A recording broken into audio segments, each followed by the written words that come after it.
নারীর মন বুঝতে পারলে নেয়ামত, বুঝতে না পারলে কিয়ামত। ঠিক কিনা বলেন? আমার প্রিয় বোনেরা, আপনি যে কত দামি আপনি জানেন না। নারীদেরকে আল্লাহ বানিয়েছেন উচ্চতর করে, নিম্নতর নয়। নারীদেরকে ছোট্ট জিনিস দিলে এটারে বড় করে দেয়। নারীদেরকে ভ্রূণ দিলে, শুক্রাণু দিলে নারী এটারে বাচ্চা হিসেবে উপহার দেয়। ঠিক কিনা? বিয়ের মাধ্যমে স্বামী যখন তার শুক্রাণু তার স্ত্রীকে উপহার দেয়, স্ত্রী রিটার্নে কি উপহার দেয়? ফুল ফর্ম বেবি, মানব সন্তান। দেখছেন, আপনি দিলেন একটুকুনি, দিছে বিশাল। আপনি যদি নারীকে বাজার এনে দেন, নারী এটাকে সুস্বাদু খাবারে রূপান্তর করে দেয়। আপনি তাকে একটা মুচকি হাসি দিয়ে দেন, সে তার কলিজা দিয়ে দেয়। কিন্তু যদি আপনি তার মনে কষ্ট দেন, সে আপনার জীবনকে জাহান্নাম বানায়া দেয়। খবর আছে, নারী যে কত সম্মানিত, নারীর এটা বুঝেই নাই। বিশ্বনবী বলেন, আদ-দুনিয়া কুল্লুহা মাতা ওয়া খায়রু মাতা'আদ দুনিয়াল মারআতু সালিহা। আমার বোনেরা, 5টা প্যান্ডেলে আপনারা এলইডিতে আমার আলোচনা শুনছেন, আমি জানি। আপনাদের এই গর্ভ যে কত দামি আপনি জানেন না। আপনার পেট থেকেই আসবে আগামী দিনের সালাহুদ্দিন আল আইয়ুবী।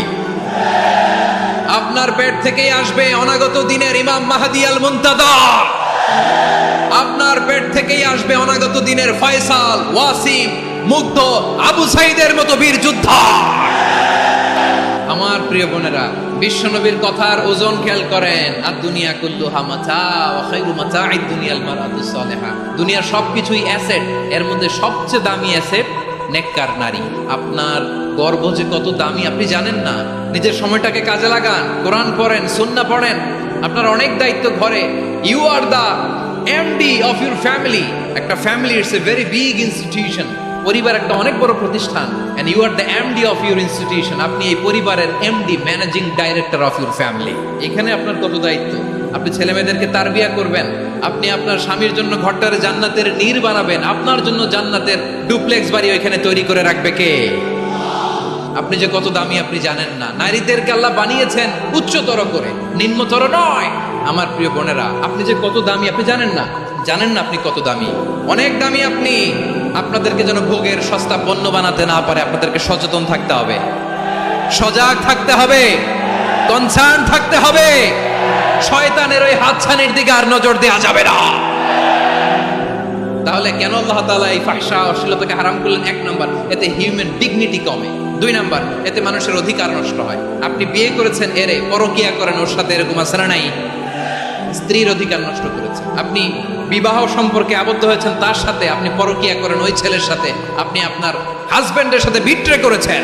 এজন্য আল্লাহ অশ্লীলতাকে হারাম করেন। অশ্লীলতাকে হারাম করার আরেকটা কারণ হচ্ছে আল্লাহ তাআলা এই হিউম্যান জেনারেশনকে, এটাকে প্রিজার্ভ করতে চায়। হিফজুন নাসল, এটা মাকাসিদুশ শরিয়ার অনেক গুরুত্বপূর্ণ একটা মাকাসিদ, অনেক গুরুত্বপূর্ণ। আপনার নাসাল, আপনার জেনারেশনকে সংরক্ষণ করা। এই যে আসতেছে ফেব্রুয়ারি, কত ফেব্রুয়ারি জানো? এটা কি বিশ্ব ভালোবাসা দিবস? কি দিবস?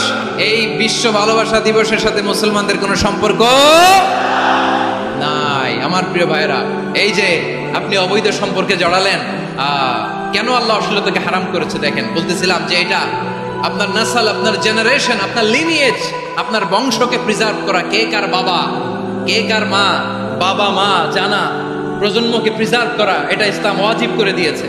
এই যে অবৈধ সম্পর্কের কারণে, বিশ্ব বেহায়া দিবসের কারণে, এগুলোর আউটকাম, আউটপুট হিসেবে মাঝে মাঝে ঢাকা মেডিকেলের ডাস্টবিনে নবজাতকের বাচ্চার কান্নার আওয়াজ শুনতে পাওয়া যায়। চট্টগ্রাম মেডিকেলের ডাস্টবিনে নবজাতকের কান্না শুনতে পাওয়া যায়। বীর চট্টলার মুসলমানেরা বুঝতে পারলে আওয়াজ করে বলেন, এই যে চট্টগ্রাম মেডিকেলে যে নবজাতকটা পাওয়া গেল, ওর বাবাকে আমাকে বলেন। ওর বাবাকে, ওর মাকে, ও কোন ফ্যামিলির সন্তান কেউ জানে? আপনি হিউম্যান ডিগনিটিকে অপমান করেছেন না? আপনি তার ভবিষ্যৎকে অন্ধকার করেছেন না? আপনি তার লিনিয়েজকে প্রশ্নবিদ্ধ করে দিয়েছেন না? এই জন্য আল্লাহ তাআলা অশ্লীলতাকে আমাদের জন্য হারাম করে দিয়েছেন। পড়েন সুবহানাল্লাহ। এই জন্য রাব্বুল আলামিন বলেন, কুল ইন্নামা হারামা রাব্বিয়াল ফাওয়াহিশা মা যাহারা মিনহা ওয়া মা বাতান। নিশ্চয়ই যারা বিশ্বাসীদের মাঝে অশ্লীলতার প্রচার প্রসার করতে চায়, তাদের জন্য আমি মর্মন্তুদ শাস্তি প্রস্তুত করে রেখেছি। দুনিয়াতেও রেখেছি, আখিরাতেও রেখেছি। ঘোষণাটা কার?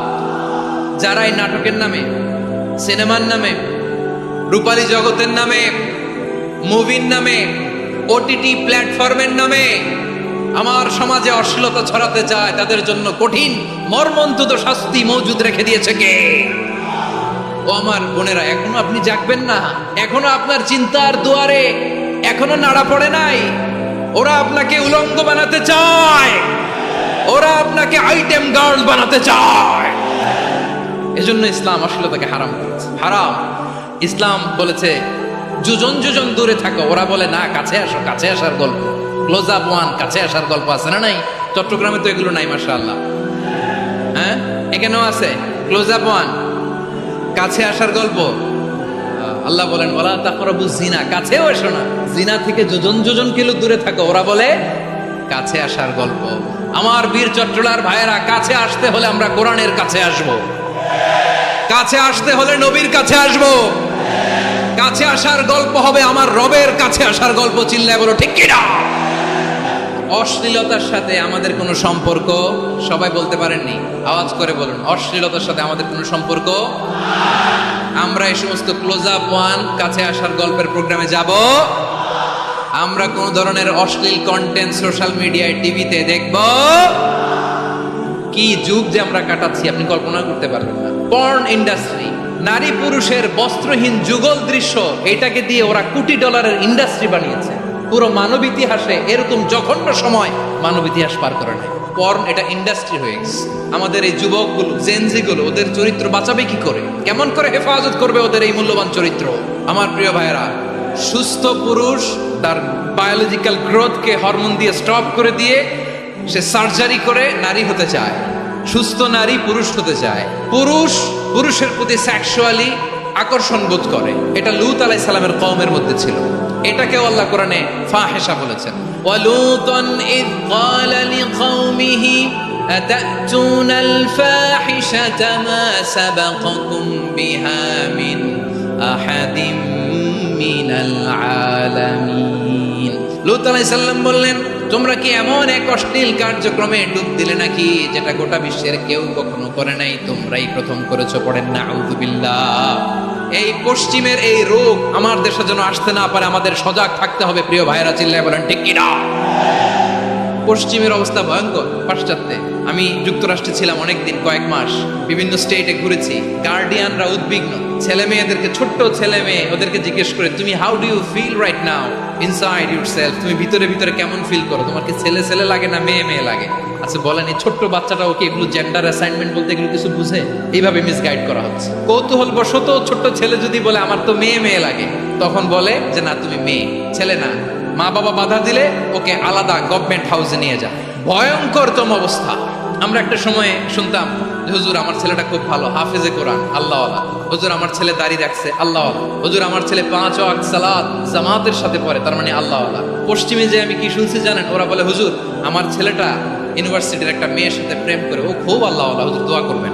এর কারণ ওদের কাছে আল্লাহওয়ালার ক্রাইটেরিয়া হচ্ছে হুজুর আমার ছেলেটা আরেক ছেলের পছন্দ করে নাই, আমার মেয়েটা আরেক মেয়েকে ভালোবাসে নাই, এজন্য আমার ছেলেটা আল্লাহওয়ালা, হুজুর ওর জন্য একটু দোয়া করে দিয়ে। কি চ্যালেঞ্জ ওরা ফেস করতো। ওনার ছেলে যে আরেক ছেলেরে বিয়ে করবে না, এটাতেই উনি খুশি যে আলহামদুলিল্লাহ আমার ছেলেটা একটা মেয়েরে ভালোবাসে, আমার মেয়েটা একটা ছেলেরে ভালোবাসে, মানে এটা খুব আল্লাহওয়ালা। নাউজুবিল্লাহ পড়তে পারলেন না? এজন্য অশ্লীলতার সাথে আমাদের কোনো সম্পর্ক